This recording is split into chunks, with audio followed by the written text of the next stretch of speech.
Hello, you wonderful people, and welcome to another episode of Not Too Comic Book. This being a show where it's about TV shows that are adaptations of comic books. For today's episode, I'm going to talk about the series premiere of Loki, a great series premiere. A lot of really interesting things went down in this episode, so let's break it down. First and foremost, I wasn't expecting the intro to play out the way it did, like everything kind of getting shut down immediately. Like, obviously, we pick up, they give us a recap of, the scene from Endgame, and then we immediately pop up with him landing in Mongolia.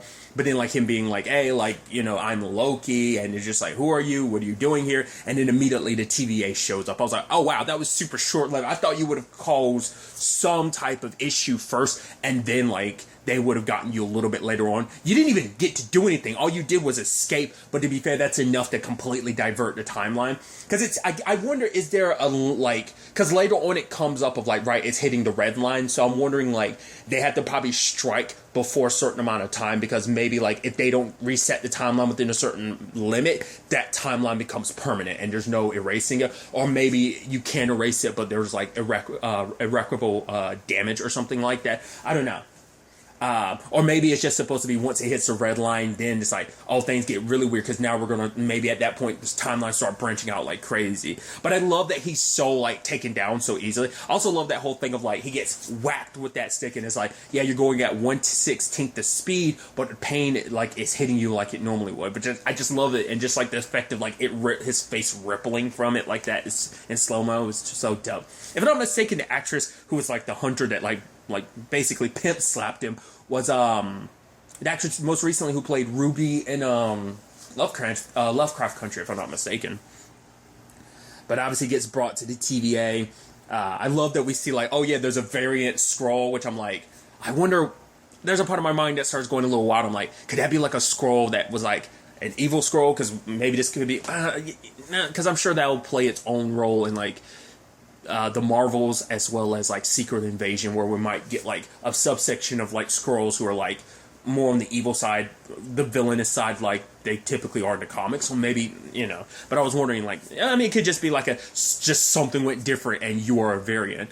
But I also love a whole thing of Loki trying to run, and it's he gets I forgot what they called that, the device where it's basically it sends you back, that was just, it's such an interesting device. It's he tries to run twice and gets brought right back.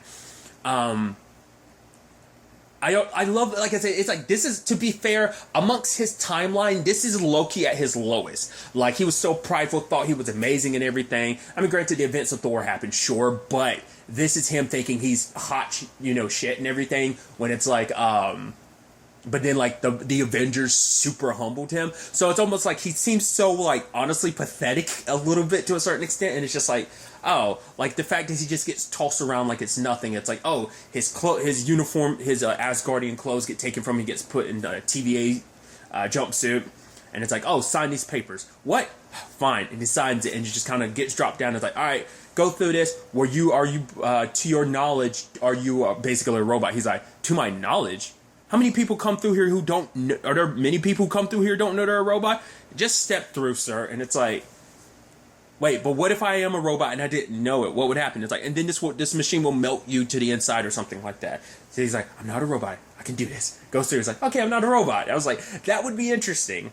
There's also part of my brain that's I start thinking too much about stuff. It's well, I know in Marvel, aside from, it's well, I mean, well, I'm sure it would affect Ultron. Would it affect Vision? But then also I'm thinking well, it's not canonical. It technically is in the MCU, but life model decoys exist. I know at least in the comics they do, but obviously they were Agents of S.H.I.E.L.D. storyline, so I'm wondering how they, it's he could technically be an LMD and never even know it. I mean, that was kind of a whole point in them, but it's just interesting to think about.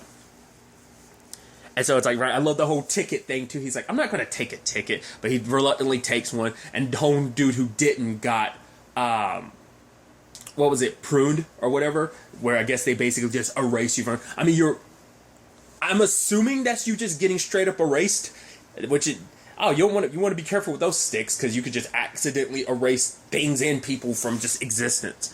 Not unless there's like a penalty box you're going to, but that seems like now you're getting wiped out of existence type of thing. But I love our little video, which interestingly enough, Miss Minute, I didn't know it until the ending credits, is voiced by Tara Strong. I was like, what? That's so crazy because the line plays again at the very end of the credits, and I was like, now listening to it a second time, now knowing that, I'm like, oh yeah, that's definitely Tara Strong. That's so dope. Come on, she's like a very prolific English voice actor, dude.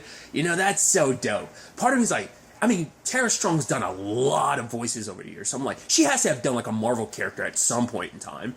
Regardless, it's still kind of dope that she's in the MCU. It's kind of like, oh, that's pretty sick. So I thought, I don't know. Like, I'm sure she's done a Marvel character by now. If she hasn't, I'd be super surprised. But whether it's like an animated thing or like a video game, she has to have done like a Marvel character by now. But still, it's like, oh, she's in the MCU now. That's so cool. Freaking Tara Strong, dude. That's so dope. But I love that little video, and it opens up a whole thing of like, okay, so there was a multiverse already, which I'm like, yo, that's so dope. There was already a multiverse. I mean, I guess kind of makes sense, but it's like it was all put together into one timeline because basically there was a multiversal war, and then we have the timekeepers, which you got your time lords, you got your time masters, and now there's the timekeepers. These lizard gods basically put everything into one timeline, the sacred timeline, to prevent like this continuous war of timelines. And it's like, but every time like a nexus happens is when like a nexus event being when, you know, a variant causes a new timeline to be created. If it continues down that route, if they're allowed to run rampant, it can lead to the specific word they use too is madness. You're like, okay, because there was stuff a while back suggesting that this would connect into Multiverse of Madness. So now this potentially could be where we're going, where it's like whatever goes down in this show leads to Multiverse of Madness in the set like, I mean, in conjunction wherever they take Wanda's story next as the Scarlet Witch, maybe in conjunction. But it's like the timelines were at war with each other. I mean, hell, there's also like Spider-Man No Way Home that's supposedly got to deal with like the multiverse as well. So like we could be like these could be the precursors to like a new multiversal war. That's so interesting considering like that's their whole job is to keep everything in one timeline. That's what the TVA is for anyway. So it's interesting to know that, knowing that ahead of time of like, right, Multiverse of Madness must be like, it has to be like the new multiversal war 2.0 at its peak or something. Like it must be already in like happening, or like just at some point during a movie it hit its peak. I don't know. That's just interesting to think about. Like I said, they used the word madness specifically. I think that's so interesting. So, but basically, and what was interesting too, like we see that like they have these devices, these time resets. So the moment that Loki was like captured, they reset that timeline, which is so interesting because at first I was like, okay, so like alternate timeline and everything. It's like, oh nope, that alternate timeline that was created, it was already gone. Because now the timeline's going back to what it was supposed to. So in the moment, like he's a variant, so like he's kind of like a paradox because he kind of isn't supposed. He's not supposed to exist because the timeline he was kind of from. His timeline is kind of gone to a certain extent because it's like, well, it's kind of reset to where it was supposed to be. So there's already a Loki in that timeline fulfilling the role of the Loki going from that point on all the way to Infinity War. So so it's like. That's interesting. And to know, like I said, for it to be, yep, it's done. I'm just like, oh, we're not, oh, okay. That's so interesting to know that that's what they do. They reset timelines like that. It's fascinating. And that basically these variants get judged. It's like if they're found not guilty, what happens to them? Maybe they naturally work at the TVA? Or, I don't know. It's more so focused on when they're found guilty, because most cases these variants are guilty, so I guess there's not supposed to be too much to it. Also, oh god, I can't remember his character's name from I Love Home Dude. Oh god, he's Jason in The Good Place, his best friend, that actor. He's there being like, oh, what's this? And Loki's like, it's the Tesseract, be careful with that. It's like, sounds dumb. Loki gets put on trial and everything. It's like, are you guilty? And he was like, guilty of being the god of mischief? Yes. Getting tired of like this tediousness here? Yes.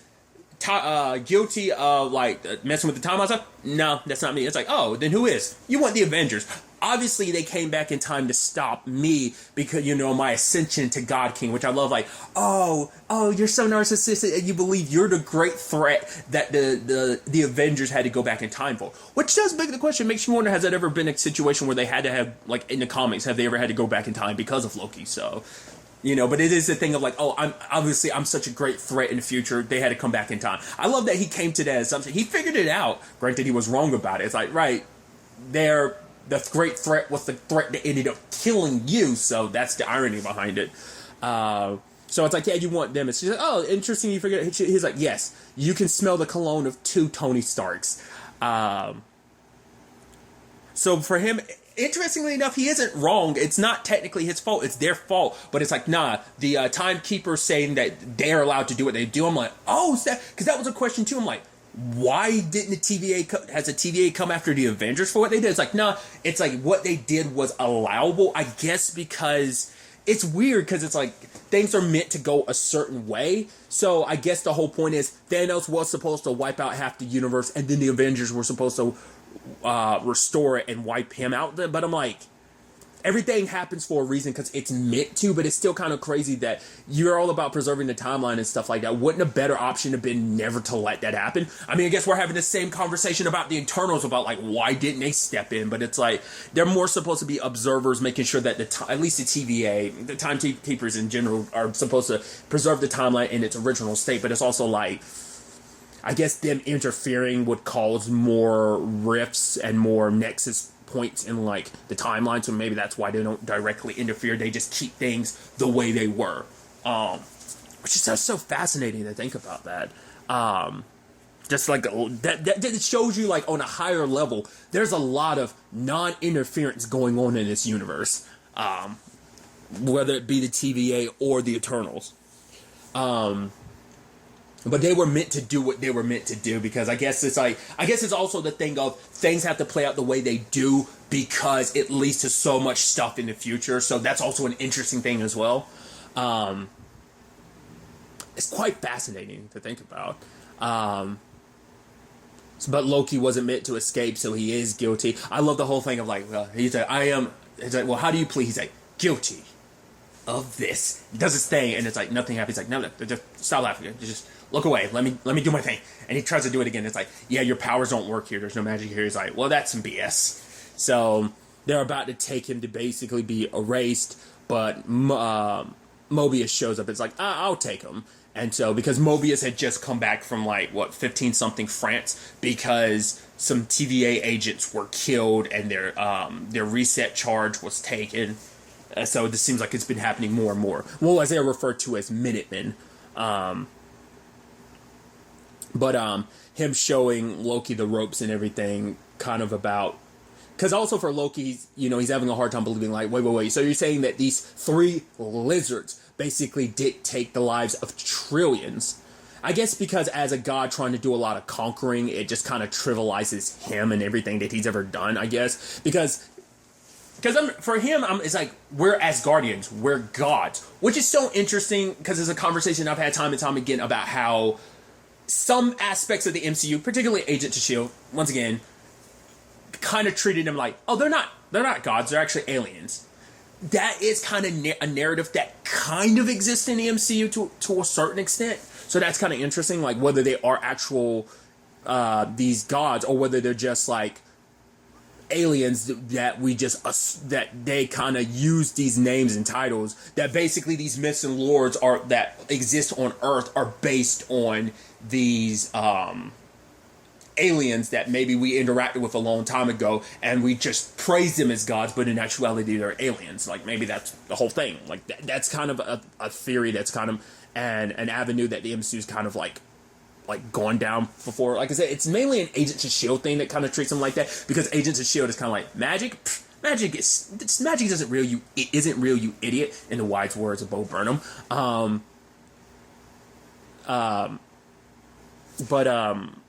Because it's always like, oh, magic is just science we haven't explained. Once again, that's just always been Agents of S.H.I.E.L.D.'s way of kind of explaining things. It's meant to just be a gag, but still, just interesting thing to kind of think about. But it's like, my whole point is like you're supposed to be gods, and for there to be like an entities higher than you that you've never heard of, and it's like, oh yeah, because you weren't supposed to hear about us because you wouldn't have, because you always played your role, which for Loki is someone like, no, I make my own choices, especially because like so much was hidden from him in his own life, like, oh, you're actually a frost giant and stuff like that. Your life has kind of been a lie. Like, he's always been the god of mischief, but obviously like you can kind of understand why he kind of like, went off the deep end like he did, just because it's like, right, your entire life was a lie. You weren't who you thought you were. You always felt like you played second fiddle to your brother. You always felt like you were never good enough. So you always kind of overcompensate by being like, I have to be this I have to show I am better. I'm good. I deserve to rule like Asgard, Midgard, the Nine Realms in general. But it was interesting when Mobius was trying to understand him. He's like, oh, let's see your greatest hits, and showed him just the Avengers. I was like, okay, so are you not going to show him his future? And then he starts going like, oh, and here are the events of Dark World. So you're kind of responsible for your mom's death too, because he was hitting all these highlights of like, right, do you enjoy hurting people? Do you like, oh, look at that smile, like you must get off on it or something, like, and Loki was just kind of like, no, just shut up. I even love at one point he stands up and Mobius like uses the device to make him say that. He's like, I was just standing up for dramatic effect. He's like, oh, go ahead. Well, no, because it won't mean as much now. He's like, well, fine, just sit there. He was like, I'll do what I want to do. And he stands up again. But Mobius is like, you need to start taking this seriously, because he's just kind of think this whole thing was a joke. And it's like, no one gets to dictate my life except for me. But then in that moment, he turns the device and shows like, oh, here's your mom dying because of your actions. You were doing it mainly to screw your brother over, but the ramifications were your mom died. And it was so sad when Mobius kind of like sticks the knife in a little deeper by saying like, basically your whole story is basically you were meant to be the murderous villain that you are, because your story gives rise to other heroes. Because for one, if it wasn't for you killing Phil Coulson, which I guess the MCU's never going to acknowledge the fact he's still alive because of Agents of S.H.I.E.L.D.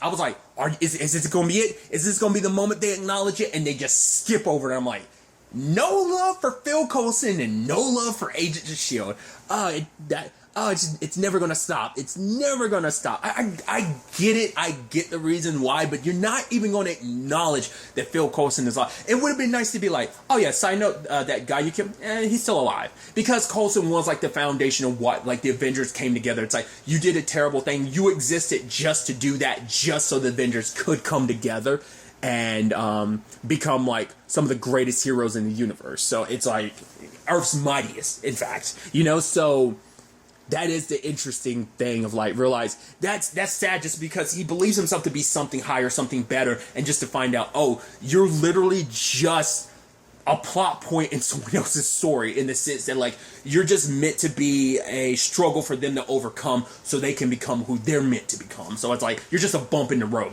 in someone else's story. That's sad. You're not even a main character of the story. You're just, I think that's going to be the point of Loki. It's like he finally gets to be the center of attention that he always kind of wants to be. Like, it's all eyes are finally going to be on him rather than him being just a footnote in someone else's story. Because I was listening to something. I want to say it was the MCU Crew podcast.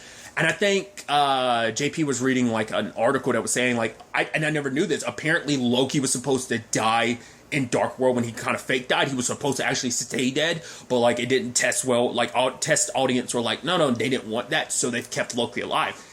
Glad they did, because we got him in Ragnarok, and then we've also got him becoming who he became in Infinity War, Ragnarok/Infinity War, and because of that, we're here right now because of it.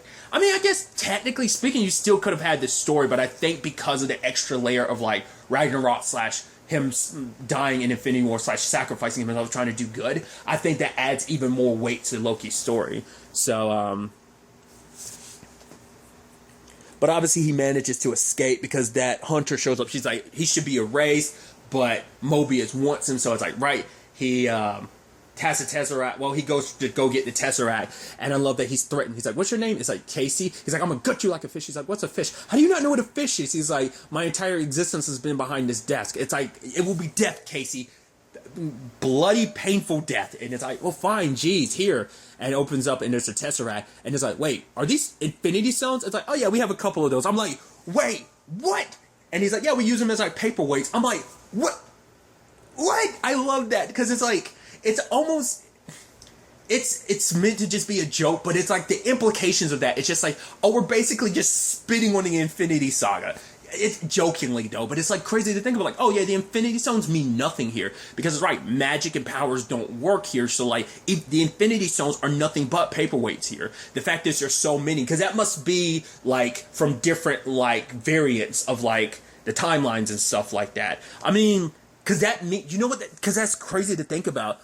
That means like, well, Thanos that died in Endgame, that timeline was reset at some point in time. It happened off screen, but that timeline was reset. I guess that's also why they were like, no, like, I mean, I guess that's also another thing too. Steve did reset a lot of timelines by putting stuff, the stones and everything back. So maybe because of that, that's why the TVA was like, let them do what they're doing. But also it's like, right, they're living in a timeline that always had two Captain Americas as a running theme, and it's like, you let that happen. But I guess it's because it was a necessary thing, because what did that do? That eventually led to Steve passing on the mantle of Captain America, where spoilers, but, you know, because this is Loki now and Falcon and Winter Soldier's done, you know, we have Sam becoming the new Captain America. So it's like, right, the next step in all of this of being where everything's supposed to go. Like, everything leads to the future and everything, future generations and stuff, you know? So it's just interesting. But in that moment, like, Loki's just kind of like, like this thing, like this power, like, because for him, it made him realize like how powerful the TVA is, like how powerful the timekeepers are for a place where even the almighty Infinity Stones mean nothing. That means if you brought Thanos here, like, the snap wouldn't have worked, right? So that makes me wonder, like, they must not have been affected by the snap at all. Like, maybe they're immune to it because they kind of exist. I mean, I'm sure this place exists outside of time and stuff like that regardless. But it makes you wonder if, like, were there any Minutemen out there, out and about in the timelines, like, around the universe? I mean, maybe they specifically just stay on Earth when Thanos did his thing. Which, speaking of, too, I thought that was so interesting. The DB Cooper thing, I thought that was like, part of like Loki's missions with the TVA. It's like, nah, apparently he did that because he lost a bet with Thor. I was like, wait, you already did that. That's interesting. I was like, so why did you, because you lost a bet. You and Thor have some weird stuff going on. It's like, even Mobius is like, oh my god, I can't believe you were DB Cooper. That's amazing. And it's like, yeah, but even Loki's like, you let that slide. It's like, there's certain things that aren't too big of a deal that like the TVA just decides to kind of, and the way Mobius puts it, it's like, it's not approval or disapproval. It's just more like I think whatever has the biggest impact on the timeline. Like if it, because it's like, I deal with, very dangerous variants, and he's like, like me. He's like, no, like the real dangerous one. You're more like a pussycat, But after Loki ended up going back to that room, and he ends up, going back to his mother's death, and seeing that, where his father's story ended, and then like the events of Ragnarok, and being like, wow, like despite everything, me and my brother, we actually got close, and then seeing his death, and it's like, wait, I died. Like, regardless of anything, like, Loki was like, I'd never die. I'm me. I'm the great god of... I died. Especially considering, like, you were working with Thanos, so for him to be the one that also killed you, too, and it's just like, And I'm assuming... We only get to see that part, but I'm assuming he's getting the full context of, like, you were trying to be a hero, you're trying to do the right thing, help your people, help your brother, and you made that sacrifice. So that Hunter comes after him, but he... ultimately, like, wraps the thing around her, and then he just does it over and over again, and I just like just the effect of that, and just, she's like, stop it, and she runs into, like, he ends up sending her to where Casey is, which Casey's upset, because it's like, right, you pruned my, like, cart, like, that, and you almost hit me, that's not cool, so, but ultimately, Loki just sits down just because the realization of everything, and Mobius is like, hey, you just gonna, like, what are you gonna do? It's like, so the Tesseract, he's like, yeah, I already tried. Even they're so almighty that even the Infinity Stones don't work here, And he kind of finally opens up about why he does what he does. Like, I don't like hurting people. It's just the way I've done things. I've always done things because it's the way for the weak to instill fear upon other people, to take control. So it's like when he was talking about it earlier, saying that's what the TVA was doing, he was talking about himself, because his mom had, had said the line being like, you're so good, perceptible when it comes to other people, but just not yourself. So the fact is, like, once again, this is a very interesting Loki to choose, because this is the Loki who's, like I said, the most humbled, because he got his ass handed to him by the Avengers, but now also, like, knowing what your future holds, that you're responsible for your mom's death, that this is that your life isn't even in your own control. Like, you thought you were, once again, you thought you were hot shit, and it turns out, nope, your life isn't yours. And the fact is that,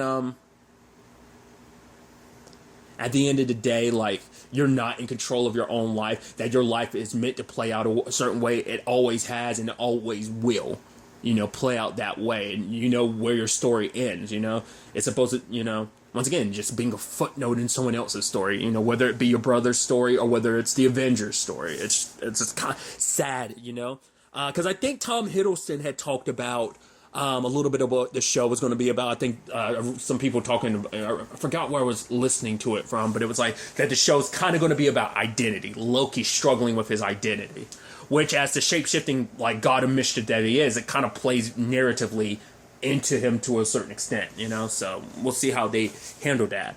But obviously he needs Loki's help finding a variant, and it's like, why Loki's help? It's because we find out this very murderous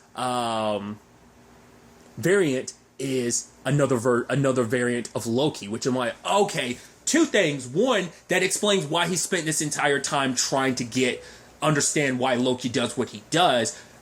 Two, that's why the judge also knew exactly what he was up to. But also three, which was my original two, was the fact is of why he needs Loki's help. To catch a variant of the god of mischief, you're going to need another god of mischief's help. So there's already another variant here, so this presents an opportunity, but it's like, what is this other Loki trying to do?